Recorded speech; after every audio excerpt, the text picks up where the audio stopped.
Hello there. I know this may be confusing for you because the last time we were together, you saw me being dragged into a black void by some unnamed entity. Well, turns out that the entity wasn't so bad after all. We actually get along quite well. We share a lot of the same interests. The entity likes playing chess, Tom Waits music, and also despises pineapples on pizza, which is a plus. Now, every so often the entity wants to show me an episode of Grey's Anatomy and says, "You have to see this show's perfect." But sometimes with friends, you have to make exceptions and do what they want to do. But that also gives us the opportunity to hang out with some of his past victims. We have Al Bundy, we have Wolf Blister, and we have the skull of a drifter who was only trying to get to Coachella. Also, we have the opportunity to once again bring you chilling tales from the Harlan County Public Library.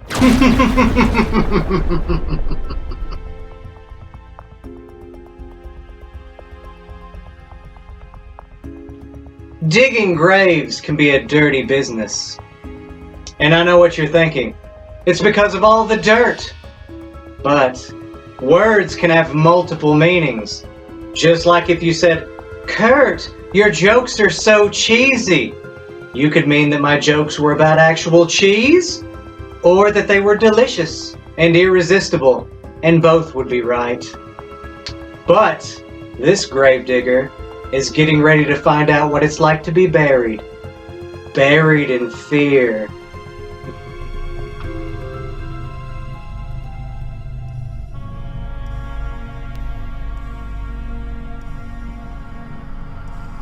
An old lady got sick and died. She had no family, no close friends, so the neighbors got a gravedigger to dig a grave for her. And they had a coffin made and they placed it in her living room. As was the tradition, they washed her body and dressed her up in her best clothes and put her in the coffin. When she died, her eyes were wide open, staring at everything and seeing nothing. The neighbors found 2 old silver dollars on her dresser and they put them on her eyelids to keep them closed. They lit candles and they set her up so she would not be too lonely on that first night that she was dead. The next morning, a preacher came and said a prayer for her, and then everybody went home. Later, the gravedigger arrived to take her to the cemetery and bury her. He stared at the silver dollars on her eyes, and he picked them up. How shiny and smooth. How thick and heavy. They're beautiful, he thought. Just beautiful. He looked at the dead woman with her eyes wide open, and he felt her staring at him, watching him hold her coins. It gave him a creepy feeling. He put the coins back on those eyes, keep them closed. But before he knew it, his hands reached out again and grabbed the coins and stuck them in his pocket. Then he grabbed a hammer and he quickly nailed shut the lid of the coffin. "Now you can't see anything," he said to her. Then he took her out of the cemetery and he buried her as fast as he could. When the gravedigger got home, he put the 2 silver dollars in a tin box and he shook it. The coins made a cheerful rattling sound, but the gravedigger wasn't feeling cheerful. He couldn't forget those eyes looking at him. When it got dark, a storm came, and the wind started blowing. It blew all around the house and came in through the cracks and around the windows and down the chimney. It went.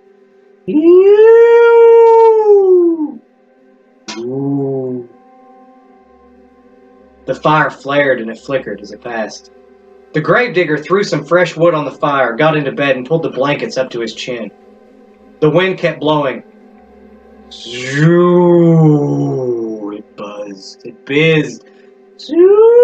The fires flared, flickered, and they cast an evil-looking shadow on the wall. The gravedigger lay there thinking about the dead woman's eyes staring at him. The wind blew stronger and louder, and the fire flared and flickered and popped and snapped, and he got more and more scared. Suddenly he heard another sound. Clickety-clink, clickety-clink, clickety-clink, clickety-clink. It was the silver dollars rattling in the tin box. "Hey," the gravedigger shouted, "who's taking my money?" But all he heard was the wind, and the flames flickering, and snapping and popping, and the coins, clickety-clink, clickety-clink.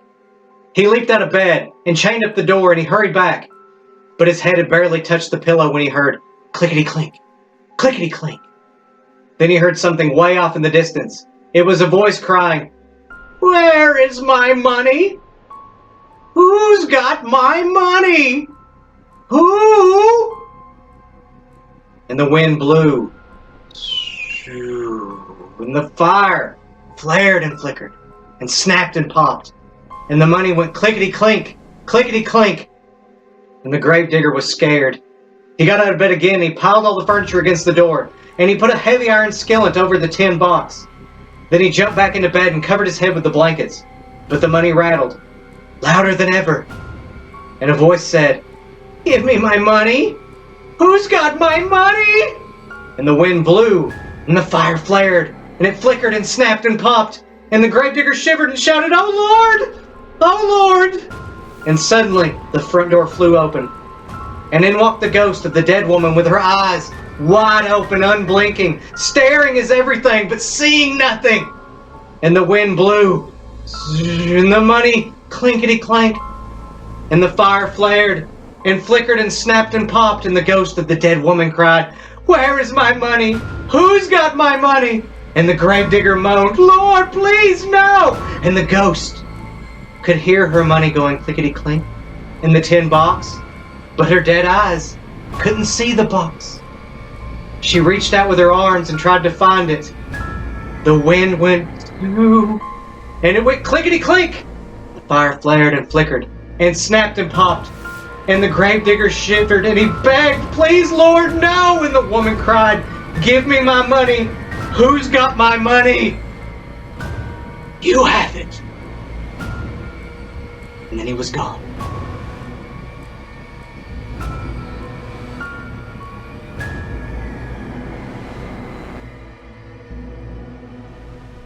This next story is about the sea.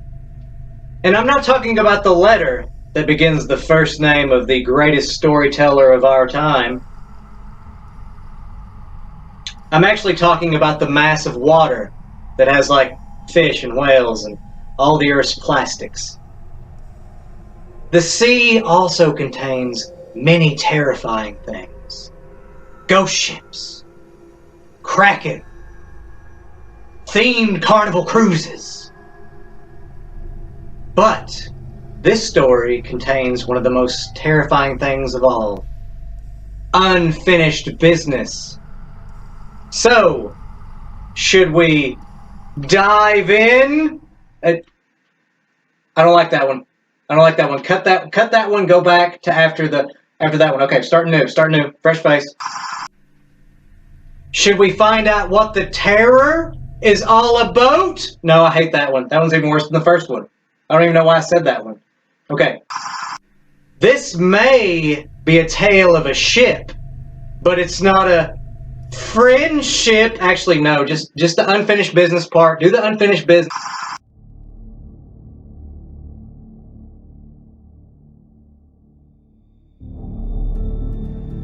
I had signed on as an ordinary sailor on the Falls of Ettrick, a merchant ship bound for England. The first time I saw that ship, I knew her right away. She was the old Gertrude Spurshoe. I had sailed on her years before when she was painted brown and gold. Now she was painted black and had a new name. But it was the same ship, for sure. We had a pretty good-looking crew for that voyage, except for one hard-looking ticket named McLaren. He was a pretty good sailor, but there was something about him that I didn't trust. He was kind of secretive, kept mostly to himself. One day, somebody told him that I had worked on the old Gertrude. For some reason, he got all a tremble over it. Then I catched him giving me all these ugly black looks, as if he was itching to knife me in the back. I guess it had something to do with the Gertrude, but I didn't know what. Well, this one day, we was trying to work our way through a dripping black fog. You scarcely know we had all the lights on, and it was dead calm. There wasn't a breath of fresh air. The ship just lay there wallowing in a trough, a-rollin' and a-rollin', going nowhere. I was standing, my watch, around the midships, and McLaren was doing his trick at the wheel. The rest of the crew was scattered around one place and another. It was quiet as could be. Then all at once, whack! This thing hits the deck right in front of McLaren. He lets go a screech and then turns my blood cold, and he falls down in a faint. The second mate starts yelling that somebody has fallen from aloft. Laying out there just forward of the wheel was something, or something, dressed in oilskins with blood oozing out from underneath. The captain ran and fetched a big light from his cabin so we could see who it was. They kind of straightened him out to get a good look at his face.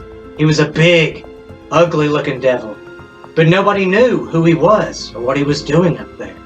At least nobody was safe. When McLaren came to from his faint, they tried to get something out of him. All he did was jabber away and keep rolling those big, wild-looking eyes of his. Everybody was getting more and more excited. We all wanted to heave the body overboard as quick as we could. There was something weird about it, as if it wasn't real. But the captain wasn't so sure about getting rid of it that way. Could it be a stowaway? He asked. But the ship was so filled with lumber we were carrying that there was no space for any living thing could hide. For weeks, for which is how long we'd been there. Even if it was a stowaway, what was it doing aloft on such a dirty day? There was no reason for anyone to be up there. There was nothing to see. Finally, the captain gave up and told us to heave him overboard, that nobody would touch him. The mate ordered us to pick him up, but nobody made a move. Then he tried coaxing, but that didn't do any good. Suddenly, that loony McLaren starts yelling, "I handled him once and I can handle him again!" And he picks up the body and he staggers over to the railing with it. He's just about to throw it overboard when it wraps its two big long arms around him, and over they go together. And on the way down, one of them starts laughing in a horrible way. The mates are yelling to launch a boat, but nobody would get in the boat. Not on a night like this. We threw a couple of life preservers after them, but everyone knew it wouldn't help. So that was that. Or was it? The first chance I had to go home after that, I went right over to see old Captain Spurshoe, who was captain when the Gertrude was around. Well, he says, one trip these two outlandish men shipped aboard the Gertrude. One was McLaren, and the other was a really big fella. The big one was always picking on McLaren and thumping him around. And McLaren was always talking about how he would get back at him. Well, this wet, dirty night, the two of them was up there alone, and the big one come flying down, killed himself deader'n a herring. McLaren says the foot rope that they were using parted, and how he almost fell himself. But everyone who saw the rope knew he didn't give away on her own. She had been cut through with a knife. After that, whenever we came into port, McLaren thought we were going to get the police after him, and he'd get pretty scared. But we couldn't prove anything, so we didn't try. And in the end, I guess that big fella took care of things in his own way. If he was a ghost that came back, that's what he was. If there be things like ghosts.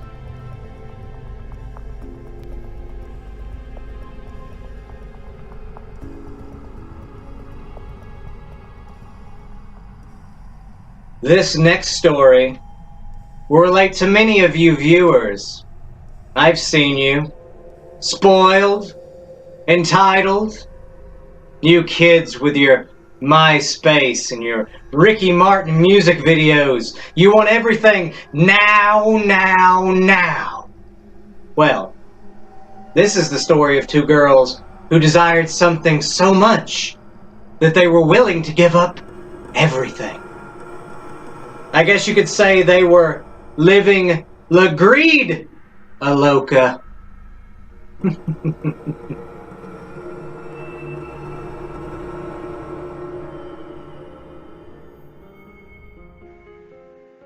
Our last story for the evening is entitled The Drum. Once there were two sisters. Dolores was 7 and Sandra was 5. They lived in a small house in the country with their mother and their baby brother Arthur. Their father was a sailor and was away on a long voyage. One day Dolores and Sandra were running across a field near their house when they met a gypsy girl playing a drum. Her family was camping in the field for a few days. As the girl played, a little mechanical man and a woman came out of the drum and danced. Dolores and Sandra had never seen such a drum, and they begged the girl to give it to them. She looked at them and laughed. "I will give it to you," she said, "but only if you're really bad. Come back tomorrow and tell me how bad you were, and we'll see." As soon as the two sisters got home, they started shouting, which was against the rules in their house. They wrote all over the walls with their crayons, and at supper they spilled their food, and when it was time for bed, they wouldn't go. They did everything they could think of to upset their mother. They were terribly bad. Early the next morning, they hurried off to find the gypsy girl. "We were really bad yesterday," they told her. "Please give us the drum." But when they told her what they'd done, the gypsy girl laughed. "Oh, you must be so much worse. That is, if I'm going to give you the drum," she said. As soon as Dolores and Sandra got home, they pulled up all the flowers in the garden. They let the pig out. They chased it away. They tore their clothes. They sloshed in the mud. They were so much worse than the day before. "If you do not stop," their mother says, "I will go away and I will take Arthur with me. And you'll get a new mother with glass eyes and a wooden tail." That scared Dolores and Sandra. They loved their mother and they loved Arthur. They could not imagine being without them. And they began to cry. "I don't want you to leave," their mother said, "but unless you change your behavior, I'll have to." "We'll be good," the girls promised. But they didn't really believe their mother would go away. "She's just trying to scare us," Dolores said later. "We'll get the drum tomorrow," said Sandra. "Then we'll be good again." Early the next morning, they rushed off to find the gypsy girl. When they found her, she was playing the drum again, and the little man and woman were dancing. They told the gypsy girl how bad they'd been the day before. "That must be bad enough to get the drum," they said. "Oh no," said the gypsy girl. "You must be much, much worse than that." "But we promised our mother to be good from now on," said the girls. "If you really want the drum," said the girl, "you must be worse." "It's only for one more day," Dolores told Sandra. "Then we will have the drum." "I hope you're right," Sandra said. As soon as they got home, they beat the dog with a stick. They broke the dishes. They tore their clothes to pieces, and then they spanked their baby brother Arthur. Their mother began to cry hysterically. "You're not keeping your promise," she said. "We'll be good," said Dolores. "We promise." "I can't wait," said the mother. "Please try." Early the next morning, before their mother was awake, Dolores and Sandra ran to see the gypsy girl. They told her all about the bad things they'd done the day before. "We were horrid," said Sandra. "We were worse than we've ever been," said Dolores. "Can we have the drum now?" "No," said the gypsy girl. "And I never meant to give it to you. This was just a game we were playing. I thought you two knew that." Dolores and Sandra began to cry. They rushed home as quickly as they could. But their mother and Arthur were gone. "They're out shopping," said Dolores. "They'll be back soon." But they still weren't back when lunch came. Dolores and Sandra felt lonely and scared. They wandered through the fields the rest of the day. "Maybe they'll be home when we get back," said Dolores. When they got home, they saw through the window. The lamps were lit, and there was a fire. "Oh, surely it is Mother and Arthur." But they didn't see Mother and Arthur. Instead, all they could see was a glass eye glistening and a wooden tail thumping across the floor.